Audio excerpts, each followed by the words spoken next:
Obrigada, Márcia. Bom, quero começar dando boa tarde para todo mundo que está aqui. Acho que eu conheço uma parte significativa das pessoas que estão aqui conosco hoje, mas para quem não me conhece, meu nome é Lara Gurgel, eu sou diretora executiva aqui no Instituto de Relações Governamentais, no IRELGOV.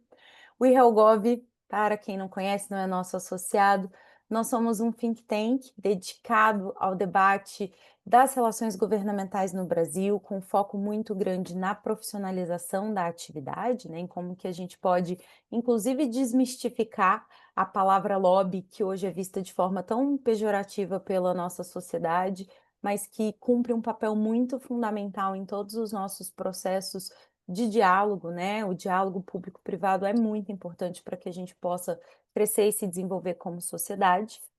E hoje aqui eu sei que tá todo mundo aí acompanhando o que tem acontecido, né? Eu brinco que o IRELGOV esteve em Washington no ano passado, na véspera das eleições, e a única coisa que nos disseram, né, que foi unânime entre todos os lugares que nós visitamos, é espere o inesperado. Era isso que as pessoas falavam no caso de uma vitória do Trump. Acho que o inesperado está acontecendo de formas muito diferentes e, inclusive, imprevisíveis. Mas eu tenho dois convidados aqui que, assim como acredito muitos de vocês, têm acompanhado essa temática de perto. Então, um dos nossos convidados é o José Pimenta. Para quem não viu na CNN, na Globo News e em todos esses outros veículos de comunicação, o Pimenta esteve acompanhando, né, a missão dos nossos senadores a Washington, né, tentando intermediar aí essa negociação com o governo americano. O Pimenta que foi para essa missão na qualidade de diretor executivo do Instituto Brasileiro de Comércio Internacional, Investimentos e Sustentabilidade, mas Pimenta também trabalha na BMJ, que é uma das consultorias hoje no Brasil, eu acho que acompanha mais forte, né, essa agenda internacional, e para conversar sobre essa agenda também do ponto de vista técnico, de análise, de tudo que tem sido feito dentro da própria consultoria, a gente também trouxe aqui o Josemar Franco. Eu tenho uma grata satisfação de chamar essas duas pessoas de amigos já, de longa data, a gente já se conhece tem bastante tempo, a gente troca muita informação aqui no IRELGOV, e a ideia é que a gente possa bater um papo aqui. Eu até brincava com o Josemar e com o Pimenta antes de começar que eu ia fazer um roteiro, mas aí eu descobri que o meu roteiro ia virar um interrogatório, porque eu tenho várias perguntas e curiosidades que eu gostaria de tratar aqui. Então eu vou me contentar passando para que primeiro o Pimenta e o Josemar possam se apresentar. Depois eu volto, vou fazer uma pergunta para o Pimenta e outra para o Josemar, para a gente começar aí um pouco esse aquecimento. E vou abrir para caso vocês tenham perguntas. Se vocês não tiverem, eu sigo daqui com as minhas perguntas e a gente vai batendo esse papo, tá bom? Então, passo para o Pimenta se apresentar, depois Josemar e eu volto para fazer a minha primeira pergunta. Pimenta, com você. Gravando, Pimenta, estamos no ar, na CNN. Vamos lá. Minha querida, olha, é um prazer estar aqui, né? Já estamos em parceria já de mais do que de longa data, agora mais intensamente ainda com essa coisa toda. Exatamente. Você que comanda o Helgov de maneira com maestria e sublime, com muito resultado, né? Então, parabéns pelo trabalho aqui à frente do Helgov, Lara. Dá uma boa tarde para todos e todas que estão aqui conosco. Meu nome é José Pimenta, enfim, sou diretor, né, estou diretor agora de Comércio Internacional e Relações Governamentais da BMJ, né? A BMJ é a maior consultoria de relações governamentais do Brasil, que atua não só em Helgov, mas também com foco muito forte na área de comércio internacional, por todo o nosso histórico, por termos Talber Barral conosco como sócio fundador, né, e que nos ensina todo dia lá, enfim, diante de tanta instabilidade global em termos de comércio internacional, com os desafios constantes. Bem rapidamente, tenho 20 anos de carreira no mundo do comércio internacional em Helgov, passei por multinacionais de diversos setores, federações, associações de classe, câmaras de comércio, no caso foi a Anshan, e estou animado para o evento de hoje. Vamos em frente. Obrigada, Pimenta. Bom, Josemar, com você.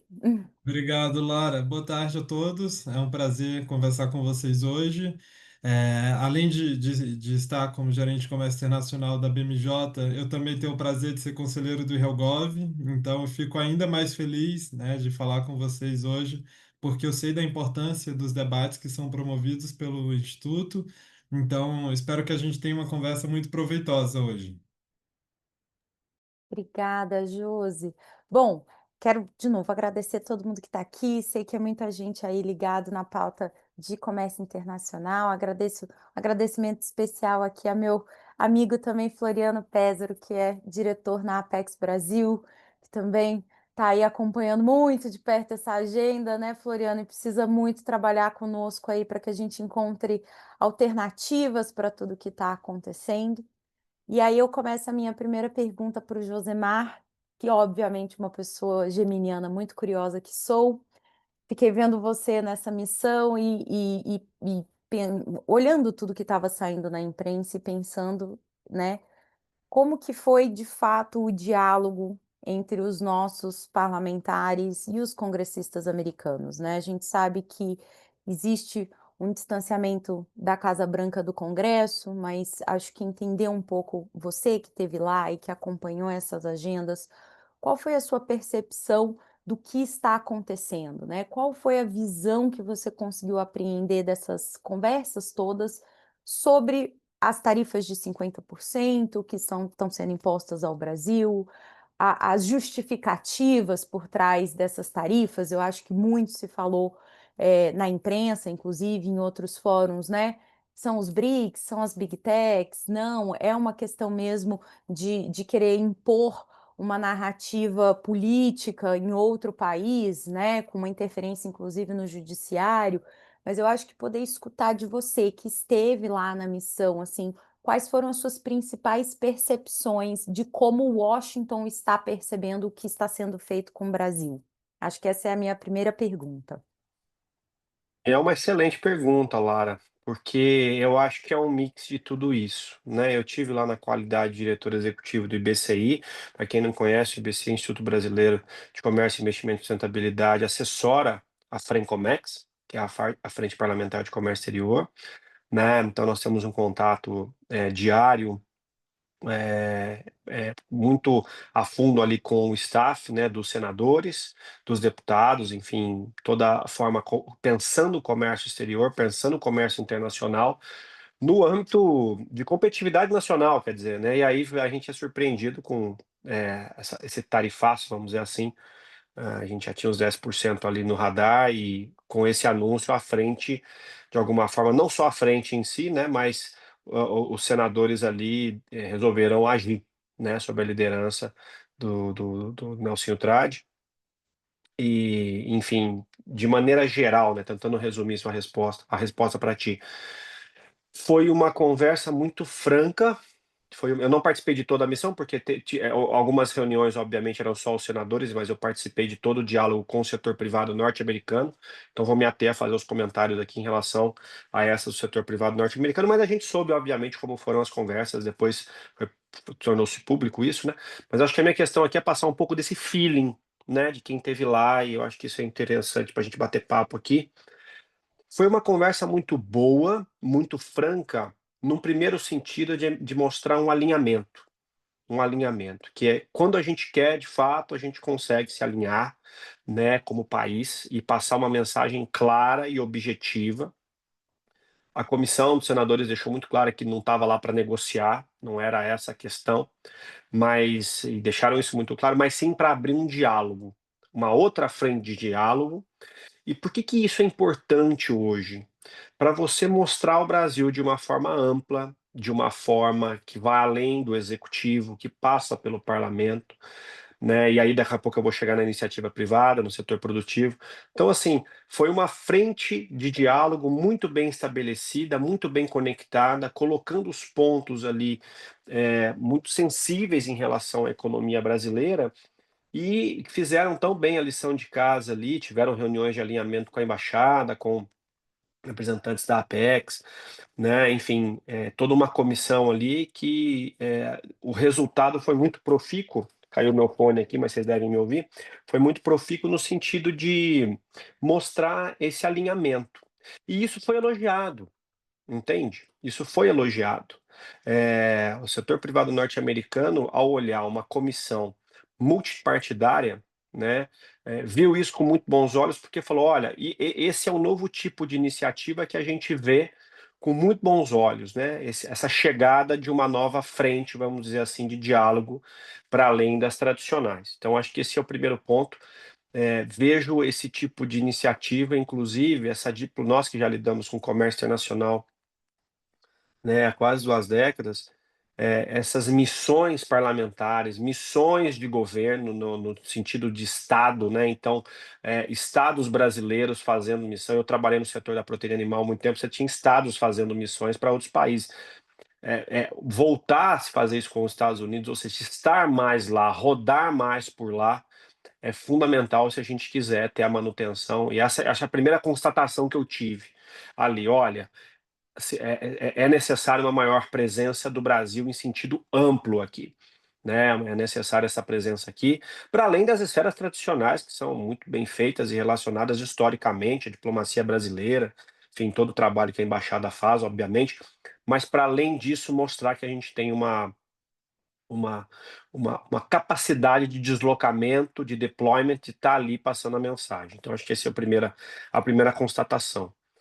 A segunda constatação que ficou muito clara é que, diante de tal cenário, aí olhando os diálogos que ocorreram, né, diante de tal cenário extremamente complexo e de como os Estados Unidos estão negociando hoje, é fundamental que o Brasil tenha uma estratégia de longo prazo com os Estados Unidos. Então, assim, a gente fala muito de tarifa, a lista, porque saiu da lista, entrou na lista. O setor privado vai fazer o trabalho dele, nós vamos fazer o nosso trabalho, como estamos, né? A BMJ já, né, tem trabalhos consagrados nessa área no mundo inteiro, também nos Estados Unidos, agora a gente atuando mais lá agora para alguns setores, já estamos atuando para alguns setores lá, né, enfim, mas o setor privado atuou e vai seguir atuando, imagino eu, a gente pode falar um pouco mais disso depois, mas de maneira geral, quais são os grandes temas, os grandes pontos e o que, em termos de parceria estratégica, a gente vai ter realmente como país com os Estados Unidos? Isso nos foi cobrado, tá? Isso, de certa forma, foi cobrado pelo setor privado norte-americano, porque são empresas, e aí eu não estou falando de empresas pequenas, estou falando de multinacionais que estavam ali e disseram: olha, as negociações, elas implicam, elas desembocam nisso, porque eles lidam com países do mundo todo, são multinacionais que estão falando com todos os países, né? Suas sedes, subsedes, subsidiárias, enfim, estão em todos os países. E a mensagem é essa: se você for negociar com os Estados Unidos hoje, é, traga planos de longo prazo, traga planos de que os Estados Unidos hoje são sim um parceiro estratégico para determinado país, né? Esse é um trabalho, e você falou muito bem a questão do lobby, da relação público-privada, da defesa de interesses totalmente legítima, nessa consonância governo, setor privado, né, defendendo aí sim um país em de si. Qual é a mensagem que fica de longo prazo? Para além se a tarifa teve na lista, não teve na lista, vai. Porque aí a gente sabe que isso é um panorama muito dinâmico, né? No caso do Brasil, por exemplo, você teve a lista de exceção, né? Agora está sendo feito todo um trabalho no qual nós também estamos envolvidos para tentar mostrar e sensibilizar os interlocutores ainda mais sobre a necessidade de produtos ali específicos também estarem contidos nessa lista. Você tem a 301, a investigação 301, né, que é muito específica atinge o país, né, específica atingindo o país como um todo e horizontal em vários eixos ali, né? Você tem a 232, então assim, você tem uma gama de instrumentos que os Estados Unidos estão lançando mão justamente para provocar alterações, e estão provocando, né? Beleza, diante disso, qual é efetivamente a nossa proposta de longo prazo com os Estados Unidos? Eu não estou falando do A, B ou C.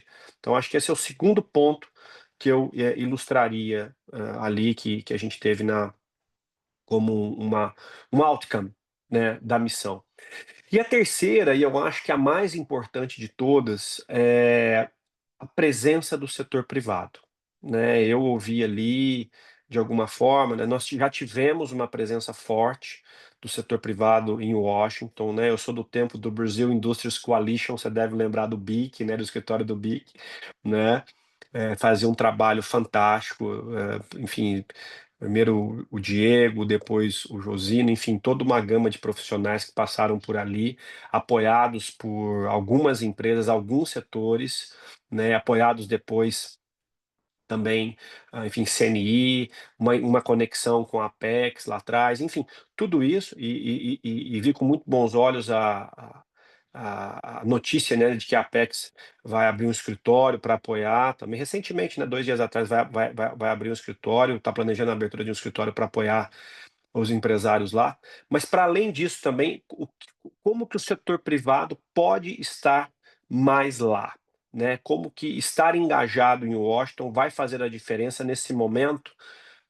Porque, de novo, nós temos 3 anos e meio, né? Se a gente está reclamando dessa instabilidade toda agora, a gente tem que entender que esse projeto ele ainda é um projeto longo, né? Porque para nós do setor privado, 3 anos e meio é longo prazo no sentido de você ter muita coisa que pode acontecer num espaço de tempo que pode trazer muito prejuízo, mas também pode trazer oportunidades.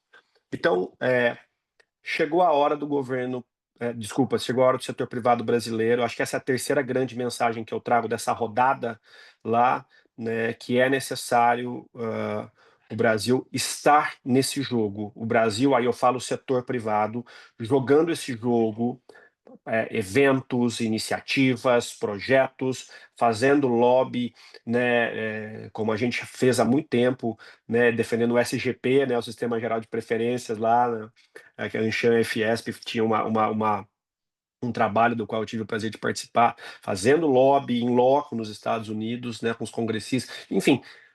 Qual é a estratégia agora adotada pelo setor privado em nível agregado para estar mais lá e participar? Porque outras representações de outros países menores do que o Brasil existem.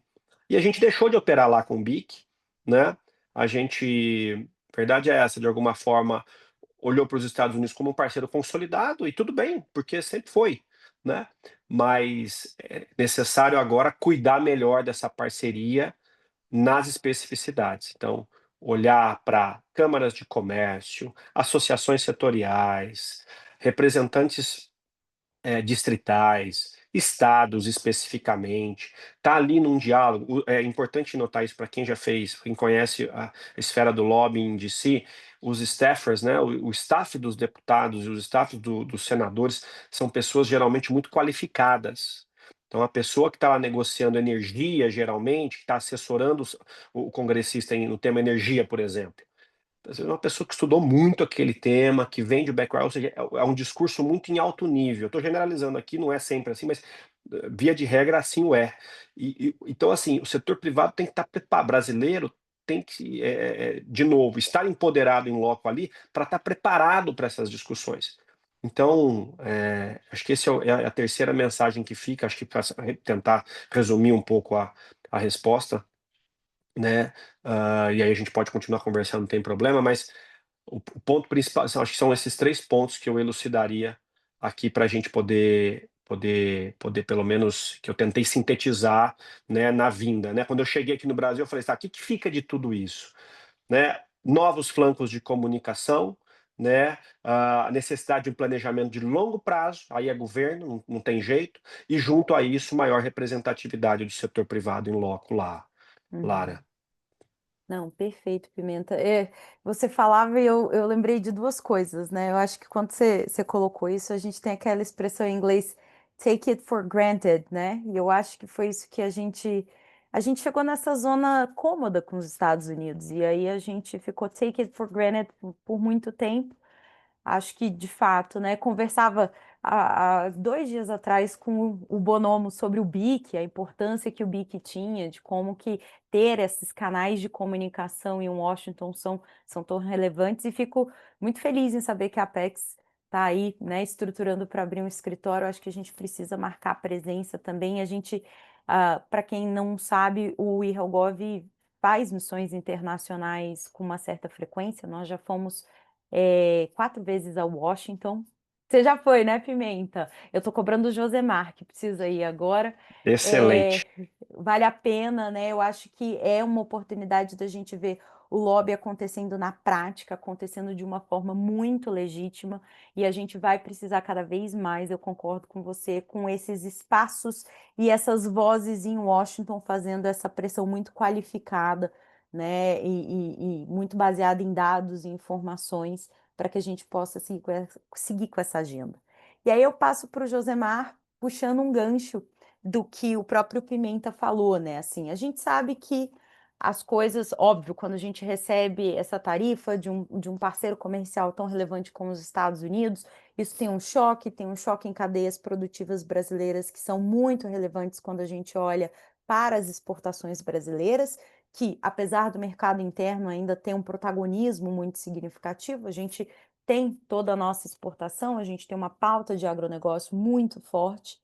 E eu acompanhei aí nos últimos dias também o BMJ trazendo muitas informações dessa conta, né? Como que a gente faz essa conta? Qual é o impacto disso? Quais são caminhos para a gente escoar essa produção? O que que isso vai se refletir como isso vai se refletir na economia brasileira de fato? Então, queria escutar muito de você. Eu sei que a sua equipe está bem engajada nesses cálculos, né? E eu acho que construção de cenários e poder ouvir de você seria muito importante, principalmente quando a gente olha para setores específicos que a gente sabe que vão precisar encontrar caminhos mais rápido dentro desse processo.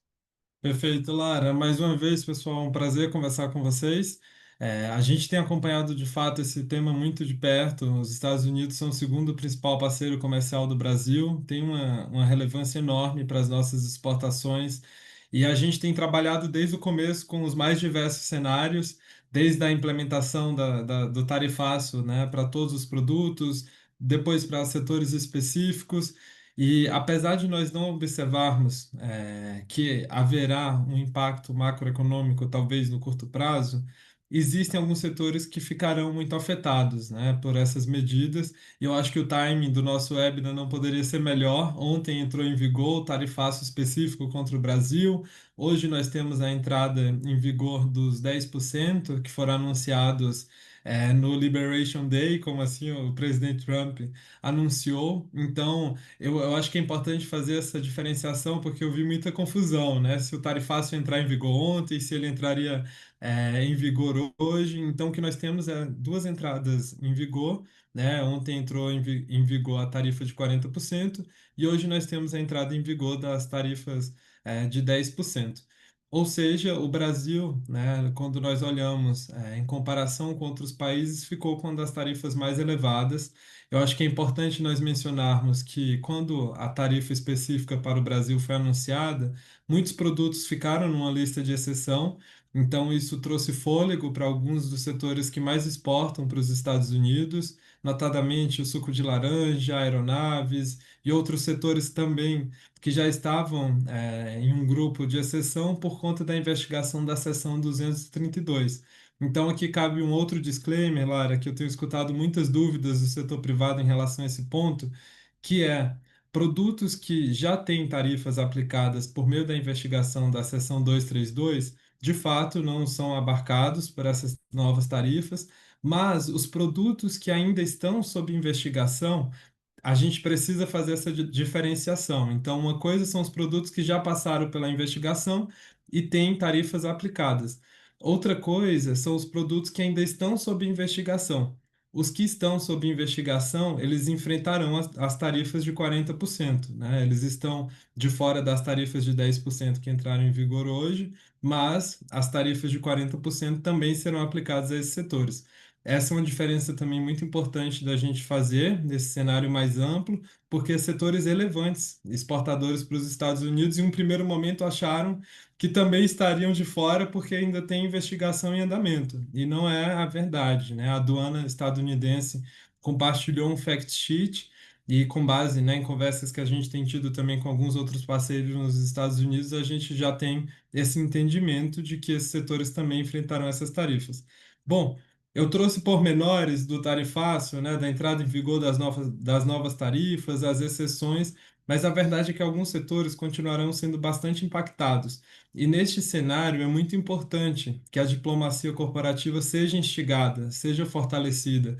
Então, acho que o Pimenta traz um ponto importante, que é a presença em DC, né? A gente tem visto a atuação forte, dos mais diversos setores, inclusive de alguns setores brasileiros que conseguiram ficar na lista de exceções. Então, acho que é importante fortalecer essa presença em DC. A gente tem avaliado aqui mais criteriosamente os impactos para os setores que ainda não ficaram na lista de exceções, como é o caso de máquinas e equipamentos, os exportadores de carne bovina, o próprio café, que é um setor historicamente relevante para o Brasil, e a gente tem apoiado alguns desses setores em tentar navegar em DC para conseguir, né, melhores condições para o acesso dos seus produtos nos Estados Unidos, mas o cenário ainda é muito volátil, né? Então a gente conta muito com a estratégia do governo brasileiro, que tem tentado avançar no diálogo com os Estados Unidos. A gente sabe que não vai ser uma conversa de curto prazo, né? O Pimenta trouxe a necessidade da gente pensar em uma pauta enquanto país de longo prazo, mas essa reflexão também é muito importante para o setor privado e para esses setores. São setores que também são muito demandados por uma questão interna, né? O caso do café é um produto extremamente relevante para a economia norte-americana e o Brasil exporta cerca de 30% de todo o café consumido nos Estados Unidos. Então, eles precisam desses produtos, mas vai ser a moeda de barganha, né, entre os dois países. Conversando com alguns colegas em DC, eles falaram, não dava para tirarmos todos os produtos relevantes que nós importamos e colocar na lista de exceções, senão nós não teríamos leverage para negociar com o Brasil. Então, esse é o momento que nós estamos vivendo. Mais uma vez, a gente não vê nenhum impacto macroeconômico para o Brasil. Ao contrário de Canadá e México, o Brasil tem uma dependência muito menor dos Estados Unidos, das nossas exportações. O peso do comércio exterior para o Brasil é muito menor do que o peso do comércio exterior para o México, por exemplo, mas nós devemos ter alguns impactos muito significativos para esses setores. Aproveitando a presença do Floriano aqui, acho que a Apex vai ter um papel fundamental na abertura de novos mercados, em levar, né, os produtos brasileiros para outros mercados e reforçar a marca Brasil. Então, esse exercício de diplomacia corporativa vai ser extremamente importante, não só em Washington, mas em outros mercados também. A gente está praticamente sendo forçado a diversificar as nossas exportações, e essa tem que ser uma estratégia perene de longo prazo. Então, uma agenda que eu acho que é importante de nós comentarmos também é a agenda de negociações comerciais, que vem ganhando cada vez mais força nos últimos tempos. A gente teve a conclusão das negociações do acordo com a EFTA, agora no início do mês de julho, o acordo Mercosul-União Europeia também foi concluído recentemente e a gente conta com a assinatura desses acordos, né? A gente sabe que há uma expectativa grande do governo brasileiro para assinar esses acordos ainda neste semestre, mas tem um longo caminho ainda pela frente, principalmente para diminuir as resistências dentro da União Europeia. Então, acho que o momento é de pensar em diversificação de mercados, mas sem deixar de lado a diplomacia que é tão importante em Washington, porque a gente sabe que um mercado como o dos Estados Unidos não é fácil de encontrar. É a maior economia do mundo, nosso segundo principal destino das nossas exportações. Então, o impacto ele vai ser sentido, já está sendo sentido, na verdade, né, por diversos setores, e é importante que essa atuação não fique para amanhã, que ela comece agora. Perfeito, muito obrigada, Josemar. Bom, abro aqui para saber se alguém quer fazer alguma pergunta. Já falei que eu tenho uma lista, então caso vocês não tenham perguntas, eu tenho algumas, mas queria ouvi-los. Jonathan, por gentileza. Boa tarde, pessoal. Tudo bem? Tudo bem. Obrigado, Tudo Lara, bem. Josemar e também Pimenta pela exposição. Eu fiquei com algumas perguntas, acho, da IBM. Então, não é uma curiosidade, eu acho que o Pimenta começou a falar sobre isso e pode aprofundar um pouco. E quando você fala sobre visão de longo prazo, etc., é, na minha perspectiva, é distinto porque eu sou uma empresa americana no Brasil. Então, eu ouvi isso dos meus colegas de lá, mas queria ouvir de um brasileiro que esteve lá, que talvez possa também dar ah, uma, uma visão distinta, que é se você percebeu alguma coisa sobre como Washington tem observado qual é o papel das empresas americanas com presença no Brasil nesse, nesse processo de ser um articulador de relações e, eventualmente, até ajudar a encurtar um pouco das distâncias nessa visão de longo prazo. E uma segunda questão, e aí eu acho que os dois, tanto Pimenta quanto o Zema, podem articular, é que uma coisa que eu ouvi dos meus colegas de Washington, e até os senadores falaram sobre isso, é em relação a uma preocupação quanto às tarifas secundárias em virtude da compra de diesel e de fertilizantes da Rússia. Os meus colegas de Washington veem isso com uma certa concretude no curto prazo, embora agora pareça arrefecido um pouco. Eu também gostaria de saber se vocês ouviram alguma coisa nesse sentido, e qual é a orientação que vocês perceberam lá em relação a esse tema. Obrigado, pessoal. Excelente, Jonathan. Bom, vou começar puxando do primeiro ponto, porque eu acho que o setor privado foi o grande articulador, vamos dizer assim, de toda a possibilidade ali de sensibilização que ocorreu para ter algum tipo de exceção ou uma lista de exceção. Isso aí ninguém me contou, eu vi, né, ali, porque eles mesmos foram muito focais, a gente conversou com representantes de diversos setores, e eles incansavelmente disseram: "Ó, estamos aqui trabalhando já desde o começo do ano, né, para sensibilizar os atores, né, do governo. Não é um ator só, não é uma mensagem só. Muitas vezes a gente é veiculado que o fulano, ciclano, beltrano, não é dessa forma.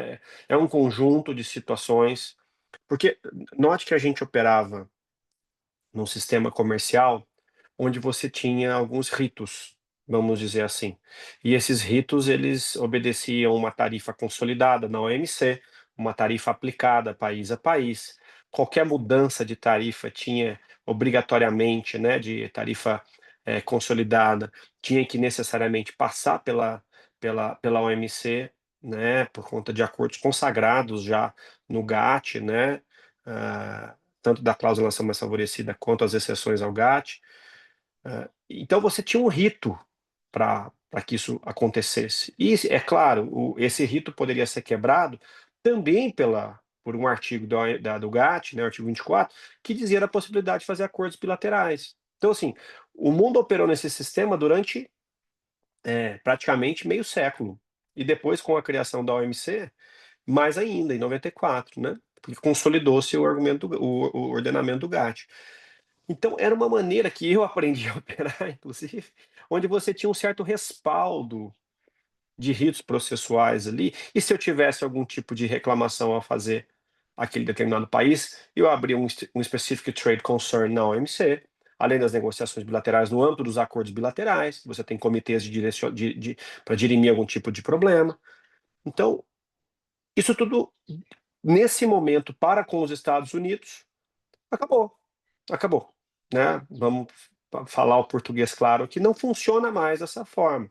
Você pode entrar no OMC, você pode, mas o ponto é, ali com os Estados Unidos está acontecendo hoje uma reconfiguração, né, de todo o ordenamento tarifário e comercial dos Estados Unidos, no qual ele buscou e busca essa negociação bilateral. E o setor privado, para além de um mensageiro, né, olha, queremos isso, queremos aquilo, ele é fundamental para mostrar, para sensibilizar estrategicamente os passos e os riscos e oportunidades desses passos para o governo norte-americano. E quando eu falo governo, de novo, ampla escala. Lembra que eu falei no começo da minha fala? Executivo, legislativo federal, legislativo estadual e por aí vai.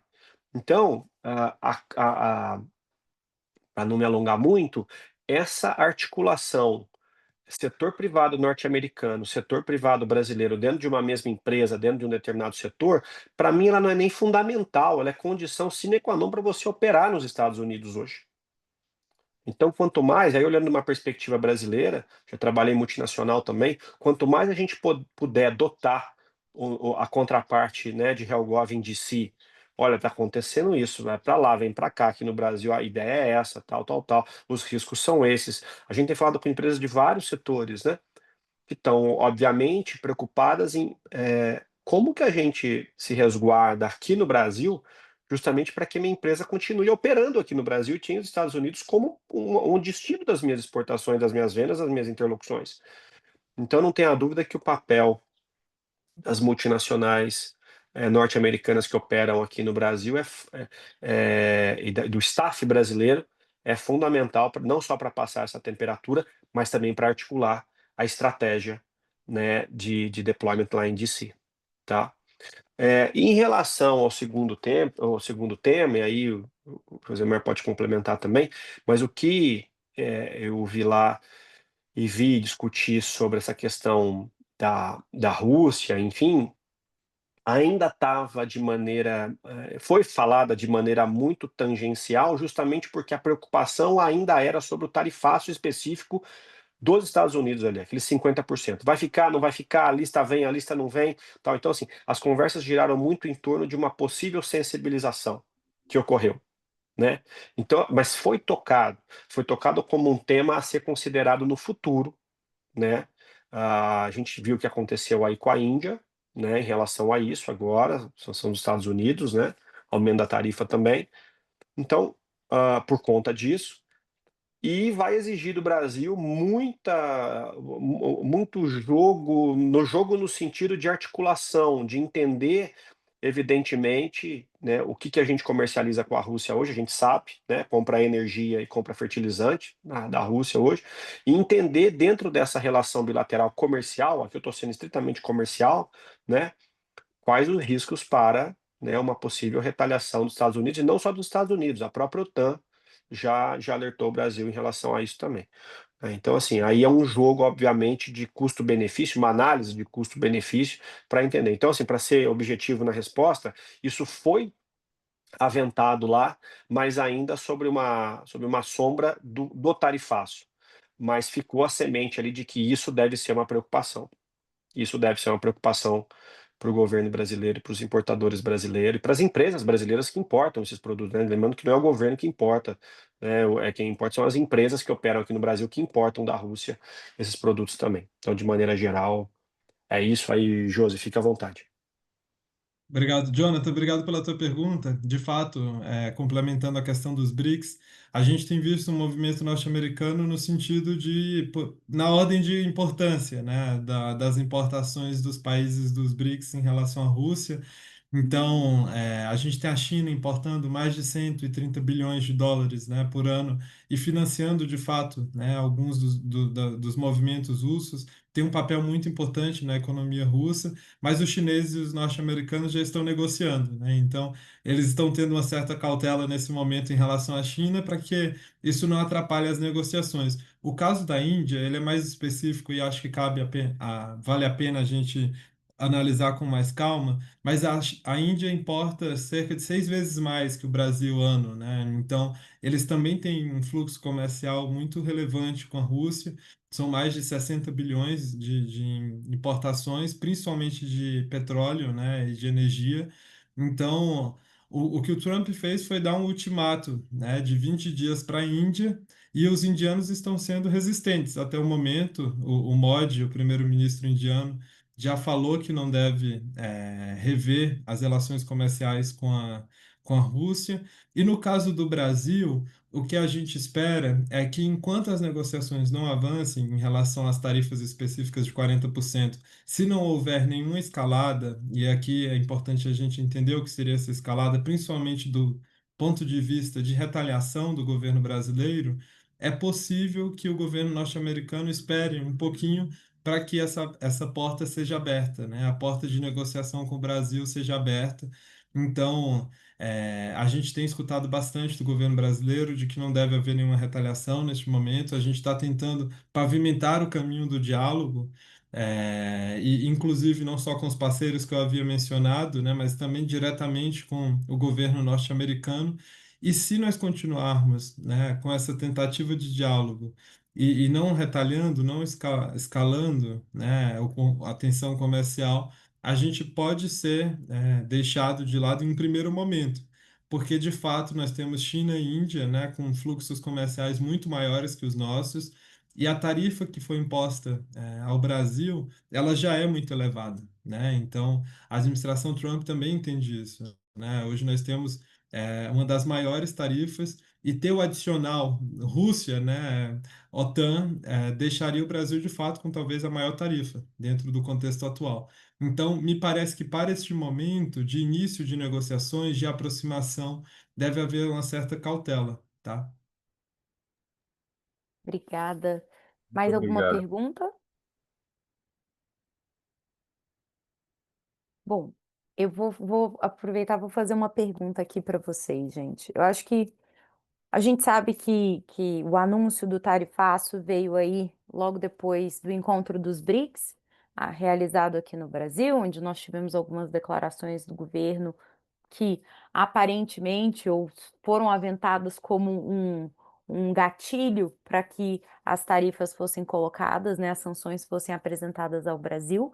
Esse tema deu uma arrefecida, né, as pessoas já não estão mais comentando tanto que é por causa dos BRICS, mas quando a gente olha hoje esse cenário, né, a gente tem as tarifas de 50% ao Brasil, toda a questão, né, e o ultimato que foi dado ao Putin na Rússia, a gente tem aí Índia agora passando por esse ultimato, também em China, né, dialogando dentro de tudo que a gente já sabe, obviamente com uma força muito grande na negociação, mas também sendo vítima de algumas sanções e medidas aplicadas pelos Estados Unidos.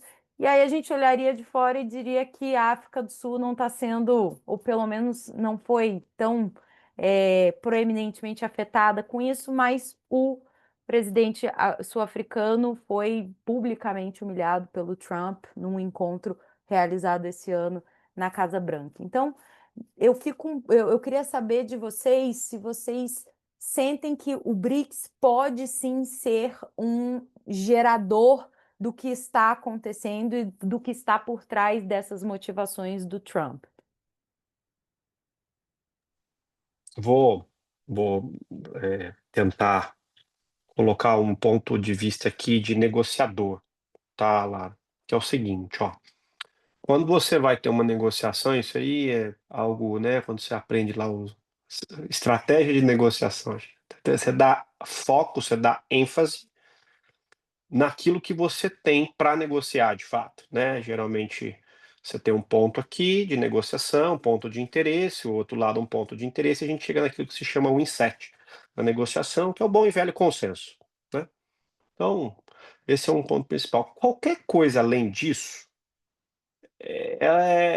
deve ser pensado. Deve ser pensado por quê? Porque eu estou olhando para. Eu tô olhando ad hoc, eu estou olhando para o interesse específico, seja de um país com país, de uma empresa com uma empresa, de uma empresa com um país, qualquer coisa que o valha. Então eu tenho que ser muito. Eu tenho que delimitar as minhas externalidades e o grau de interferência dessas externalidades na negociação em si. Tá?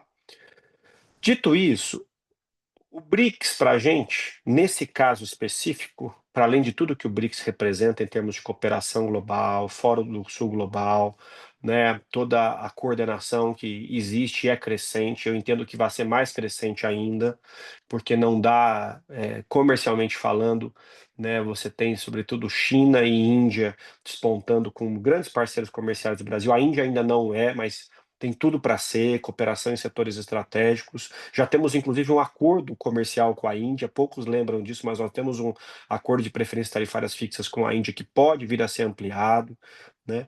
Então, e aí eu acho que Rússia tem uma questão política muito específica que a gente tem que prestar atenção, e a África do Sul é um país que a gente tem um acordo comercial também, né, que a gente pode explorar mais esse acordo, sobretudo em alguns setores específicos. Então, dito isso, eu acho que se a gente usar essa bandeira BRICS agora de uma maneira que possa interferir nas negociações, para a gente, eu acho que o tiro está saindo pela culatra. Não é esse o momento agora de utilizar os BRICS, o Fórum BRICS, né, como uma possibilidade ali de falar de temas, por exemplo, que agora não vão trazer à mesa frutos para a gente. Eu estou sendo bem utilitarista na minha análise, como eu falei, negociação aqui, né? Então isso sim pode acirrar os ânimos lá. Então você vai falar de desdolarização agora, você vai trazer agora.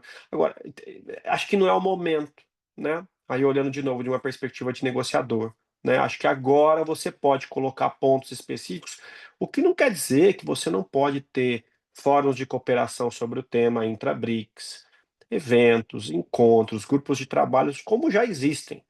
Mas se você escalonar algo agora para passar uma mensagem no qual essa mensagem pode interferir nessa negociação com os Estados Unidos, não tenha dúvida que o lado de lá vai olhar para isso como está olhando, né? Como uma afronta, enfim, como algo que pode elevar a temperatura e trazer problemas à negociação. Então, assim, fui bem aqui pragmático, porque eu acho que a gente tem que ter um olhar pragmático. Isso não vai só para BRICS, vale também para todos os pontos aí políticos que, de alguma forma, isso foi falado em Washington, inclusive, né? Não é exclusividade do Brasil ter temas políticos em meio à negociação. Tudo bem que no caso do Brasil, acho que foi um pouco além, né? Um pouco não, né? Foi num ponto de ingerência interna, né? Muito, muito, muito específica ali. Mas você teve isso para outros países também. Lembra, você vai se lembrar que o Trump, né, falou de anexação quando ele falou de Canadá. Panamá, devolução do canal que liga os dois oceanos, também falou, né? União Europeia, quando ele falou do caso da Groenlândia, né? E aí envolvendo os países nórdicos também, e a OTAN em meio a isso tudo, guerras. Então, assim, Estados Unidos sempre, no caso, acho que foi Coreia e Japão, falou de a necessidade de aumento de compras de armamentos de defesa. Então, assim, note que essa questão da ingerência, ela não é um privilégio, não é nem privilégio, né? Mas não é uma exclusividade do Brasil. Mas é aquilo que eu gosto muito, né, de estoicismo, não é o que acontece com você, é como você reage àquilo que acontece, né? Então, assim, de novo, né, a negociação ela tem que ocorrer em bases. A política vai sempre existir, o diálogo vai sempre existir, as externalidades, os problemas e as agruras ali, né, os ruídos vão sempre existir. Mas o negociador, para nascer um diálogo, ele tem que, de alguma forma, focar na negociação. E aí, de novo, para finalizar, acho que os BRICS, nesse momento, a gente tem que fazer o melhor uso, né, para aquilo que a gente tem de relação com os BRICS, e no caso dos Estados Unidos, tentar modular qualquer tipo de iniciativa, para que nesse momento agora, esses 6 meses, um ano, que vai ser um momento muito grande de negociação bilateral Brasil e Estados Unidos, não possa gerar nenhum ruído ou nenhuma perspectiva ali negativa da parte dos Estados Unidos. Trazendo um ponto adicional, Pimenta, e eu acho que o Brasil é uma boa referência dessa distância, né, equiparada, é que os países dos BRICS, e contando também com a expansão que está em andamento, são cada vez mais relevantes para as nossas exportações. Então, acho que é importante destacar isso.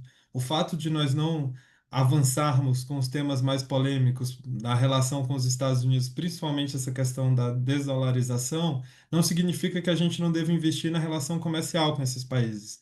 Né? Cada vez mais eles têm ganhado presença, né, na nossa pauta exportadora, são mercados em franco crescimento, então, principalmente para o agronegócio, são destinos relevantes das nossas exportações, mas eu acho que você traz um ponto importante. Focar na pauta comercial não significa necessariamente dizer, né, que isso vai ocasionar algum tipo de problema com os Estados Unidos, com exceção da Rússia, né, que foi bem perguntado pelo Jonathan. Então, se a gente puder focar na relação comercial, né, no aprofundamento dessa relação comercial com os outros países, melhor ainda. Eu acho que o momento é muito importante para a gente ser cada vez mais estratégico nessa boa relação que a gente tem com os mais diversos, né, blocos de alinhamento ao redor do mundo, mas deixando de lado esses temas mais polêmicos, mais complexos, como é o caso da desdolarização. A gente sabe que o dólar é um dos principais assets que os Estados Unidos têm e eles, né, levam isso muito a sério. Então, focar na pauta comercial me parece um bom caminho para fortalecer ainda mais os BRICS e não só os países membros, mas os que estão ainda em processo de adesão ao bloco. Obrigada, Josi. Bom, a Ana está com a mão levantada. Ana, por gentileza. Obrigada, Lara. Tudo bem? Pessoal, prazer. Eu sou a Ana, sou da Impasa. Eu vou aproveitar que estou aqui com dois grandes especialistas com os quais já trabalhei e estou tendo a oportunidade de ouvi-los para fazer duas perguntas, na verdade. Na verdade, uma pergunta. É, Josemar falou que o governo ele está trabalhando com cautela no início dessas negociações. Eu queria saber de vocês como que vocês têm visto é, essa estratégia do governo em relação a fechar uma posição sobre o tema. Porque entendo que a gente está no início das negociações, mas a gente já tem alguns prazos correndo, como o da própria sessão 301. Aí 18 de agosto é o prazo para a gente poder enviar contribuições formais, né? Depois, 3 e 4 de setembro, a gente já tem audiência pública sendo marcada para falar sobre esse assunto. Então, a gente precisa, assim, nesse momento, ter alguma posição fechada. Queria ver de vocês se como que vocês estão vendo isso e se vocês sabem se da parte do governo já tem setores ou produtos em vista para entrar nessa negociação. Obrigada, pessoal. Josi, quer começar? Senão eu falo, não tem problema não. Posso começar dessa vez? Por favor, meu amigo, É. vai lá. Ana, é difícil chamar de Ana, vou chamar de Carol, tá, Carol? Um prazer te reencontrar aqui. É uma ótima pergunta, de fato, né? Quando eu falei da cautela, ela era mais voltada para retaliação. Essa foi uma grande angústia de parte do setor privado, de que o Brasil eventualmente retaliasse os Estados Unidos. A gente sabe, né, daqueles temas polêmicos como propriedade intelectual. Isso assombrou parte do setor privado durante algum momento, mas isso passou, né? Então a cautela, quando eu mencionei, ela é mais voltada para esse ponto, né? Da retaliação, da reciprocidade. E a gente viu a aprovação, né, da lei de reciprocidade, que é importante para que o governo brasileiro tenha mais margem de manobra, mas que ele também haja com cautela, e é o que ele tem feito até o momento. Então, em relação à investigação da seção 301, que você mencionou, de fato, os prazos já estão em andamento. Aqui na BMJ, a gente tem trabalhado com alguns setores para fazer esse posicionamento nos Estados Unidos. E uma notícia que veio do Itamaraty nesta semana foi o anúncio feito pelo chanceler Mauro Vieira de que o Brasil deve apresentar, né, um posicionamento formal do governo brasileiro no âmbito dessa investigação. Porque no final do dia a gente sabe que todo tarifaço que está ocorrendo até o momento, ele tem uma fragilidade jurídica muito grande. Então, é importante, né, trazer esse respaldo jurídico por meio de uma investigação, como é a feita no âmbito da seção 301. Então, ter esse posicionamento do governo vai ser muito importante.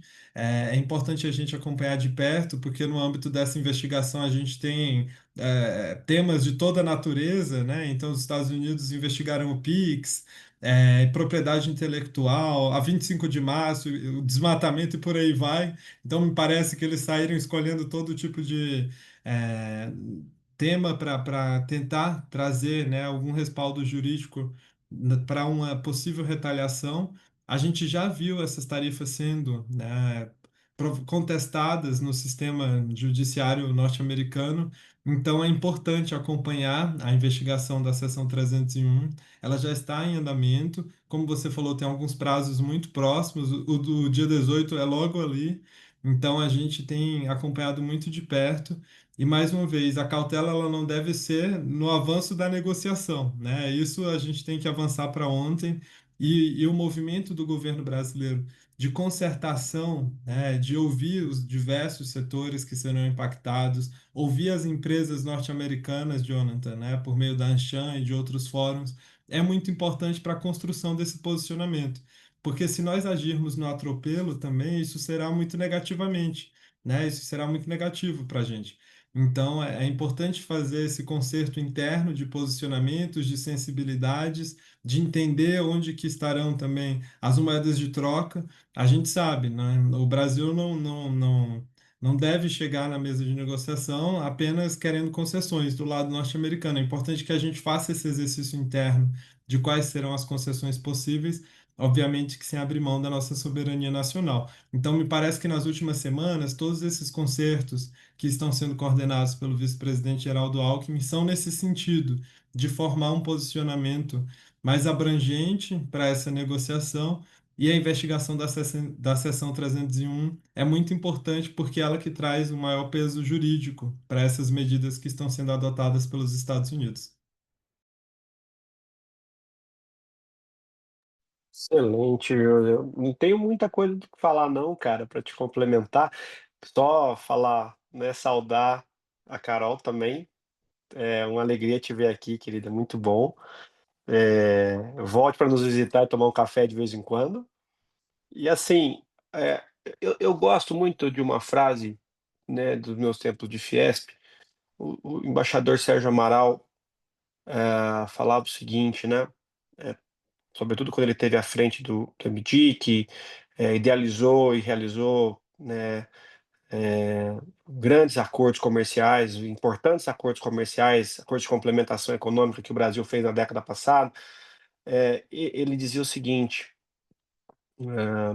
mercado se conquista com mercado, né? Então, acho que pegando esse gancho do que o Josemar trouxe agora, entendo que sim, todos nós de alguma forma fomos pegos, se não de surpresa, de uma maneira fomos pegos com um certo nível de apreensão, com apreensão em relação a uma tarifa agora efetiva de 50%, né? Ninguém estava vendo isso no radar da maneira como aconteceu.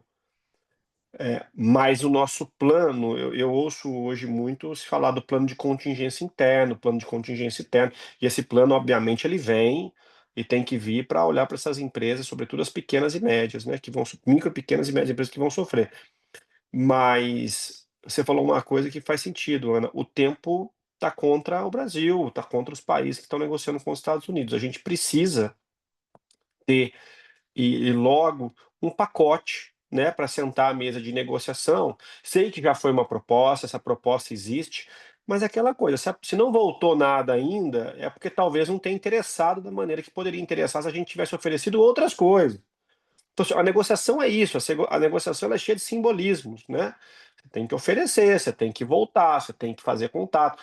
A gente sabe que a questão da comunicação tinha ruídos, né? Tinha bloqueios ali, aparentemente foi desbloqueado, né? Na minha visão, o vice-presidente Alckmin está fazendo um tremendo trabalho, né? Angariando as opiniões de todos, se reunindo com os setores, né? Toda essa SEX, fazendo também, enfim, com o apoio dos outros ministérios. Só que a gente precisa, obviamente, agora ter um ritmo de negociação e de troca cada vez mais recorrente, né? É só assim que a gente chega naquele win-set, que a gente chega naquele consenso. E aí é importante a gente fechar esses pacotes que podem ser oferecidos para os Estados Unidos o quanto antes, para que você tenha de fato uma negociação nos velhos termos, pelo menos em parte, né? Que é o que eu tenho para oferecer, o que você tem para oferecer, e a partir daí a gente chegar aí a partir daí a gente chegar em algum consenso, tá? Pô, meus caros, eu quero agradecer, vou ser pontual, porque eu sei que esse assunto rende, então se a gente ficar, acho que Pimenta trouxe um outro assunto que eu tenho muito interesse em conversar sobre, que é o impacto para as nossas micro, pequenas e médias empresas, né? Acho que a discussão está muito focada nas grandes, a gente sabe que elas trazem um impacto maior, mas pensar como que isso reflete nessas empresas menores, que têm um capital de giro, uma capacidade até mesmo de relocação dos seus produtos é muito mais complexo, mas vou agradecer, eu acho que a gente vai ter outras oportunidades, com toda certeza, para conversarmos. Obrigada, Josemar, obrigada, Pimenta. Acho que um ponto que fica, e eu até conversava hoje mais cedo com uma pessoa do Poder 360 sobre isso, é que de tudo isso, né, e de todas essas conversas que a gente viu, inclusive na imprensa, sempre foi usado o termo, obviamente, são os negociadores, são os empresários, são os porta-vozes que estão ali, né, das associações, e eu acho que a gente esqueceu, ou pelo menos deixou passar, que essas pessoas são profissionais que atuam com defesa de interesse. Nós somos, sim, lobistas, nós somos pessoas que atuamos em prol de setores, em prol de interesses de cadeias de suprimento inteiras. Então, eu acho que reforçar o papel dos profissionais de relações governamentais nesse momento, nessa articulação toda, nós somos construtores de ponte e de diálogo, né? Eu espero que nós possamos cada vez mais estarmos em Washington fazendo isso e representando o Brasil, para que, como o Pimenta colocou, a gente tenha esse canal de diálogo mais fluido, mais constante com os Estados Unidos e uma estratégia de longo prazo para que a gente não seja pego de surpresa com essas coisas e para que a gente também consiga construir canais de comunicação muito mais sólidos que, por alguma razão, podem ter sido deixados para trás. Então, eu acho que enaltecer aqui os profissionais, o trabalho da BMJ, das consultorias que estão lá atuando para fazer esse diálogo, e agradecer a todos vocês que estiveram aqui conosco hoje acompanhando. Esse material vai ficar disponibilizado depois no canal do IRELGOV no YouTube, então para quem não pôde assistir, pode assistir de novo ou então até mesmo compartilhar, tá bom? Obrigada, Josi, obrigada, Pimenta, obrigada a todos que estão aqui, uma boa noite, gente. Obrigado Obrigado, a todos. Lara. Um Até abraço. mais. Tchau, tchau. Obrigada, Tchau, pessoal. pessoal. Tchau, boa noite.